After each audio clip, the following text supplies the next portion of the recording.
Bonjour et bienvenue sur Radio Mangalala. Avant de commencer, nous prions à toute personne qui nous regarde de bien vouloir s'abonner à la chaîne. C'est l'unique manière de nous soutenir ici dans le travail que nous faisons. Eh bien, le 27 juin 2026, Vital Kamerhe, l'un des acteurs politiques les plus influents de la République démocratique du Congo, continue de susciter des débats et spéculations. Leader de l'Union pour la nation congolaise, UNC, ancien président de l'Assemblée nationale à deux reprises et allié historique du président Félix Tshisekedi, il fait régulièrement l'objet des rumeurs, notamment sur un éventuel exil. Pourtant, les faits disponibles indiquent clairement qu'il n'a pas quitté le pays de manière définitive. Né le 4 mars 1959 à Bukavu, Vital Kamerhe est un économiste de formation. Il a occupé des postes clés, président de l'Assemblée nationale 2006 à 2009 sous Joseph Kabila, directeur de cabinet de Félix Tshisekedi en 2019, ministre de l'économie nationale et de nouveau président de l'Assemblée nationale d'avril 2024 à septembre 2025. Son retour au perchoir en mai 2024 symbolisait une réhabilitation après des années difficiles, notamment une condamnation en 2020 à 20 ans de prison pour détournement de fonds dans le cadre du programme d'urgence de 100 jours. Libéré provisoirement fin 2021, il a bénéficié d'un suivi médical en France avant de rentrer. En septembre 2025, Vital Kamerhe démissionne de la présidence de l'Assemblée nationale avant un vote de destitution probable. Une pétition signée par plus de 260 députés, principalement proches de l'IDPS, le parti du président Tshisekedi, l'accuse de gestion opaque des fonds de l'institution, des compétences et d'autres griffes. Plutôt que subir un vote humiliant, il a préféré anticiper et démissionner le 22 septembre 2025, passant officiellement le flambeau à Jean-Claude Tshilombaye. Dans son discours de départ, Vital Kamerhe a réaffirmé sa loyauté envers Félix Tshisekedi, se présentant comme l'architecte de l'alternance en 2018. Le président Tshisekedi a pour sa part déclaré n'être pour rien dans cette affaire, évoquant une cuisine interne. L'UNC a maintenu son appartenance à la majorité présidentielle, excluant un basculement dans l'opposition.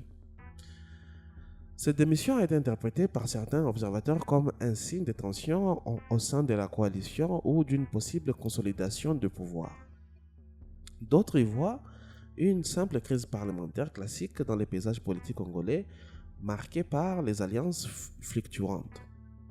Des rumeurs récurrentes d'exil, particulièrement en France, ont circulé à plusieurs reprises, notamment en 2025 et en juin 2026.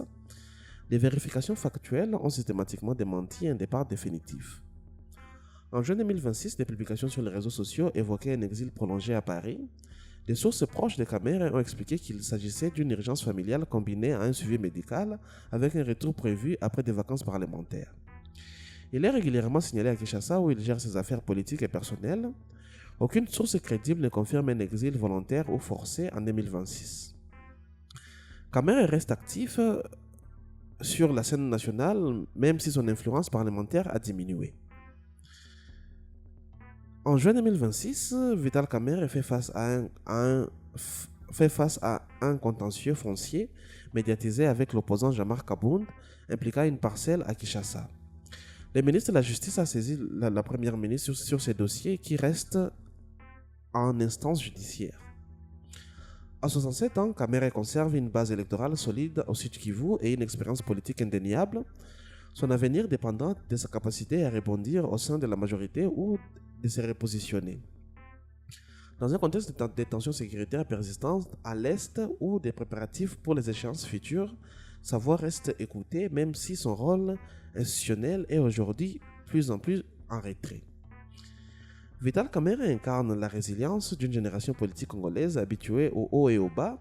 Ni en exil ni marginalisé, il continue d'évoluer dans l'arène politique de Kinshasa, fidèle à son style, discret quand il est faux, mais toujours calculateur.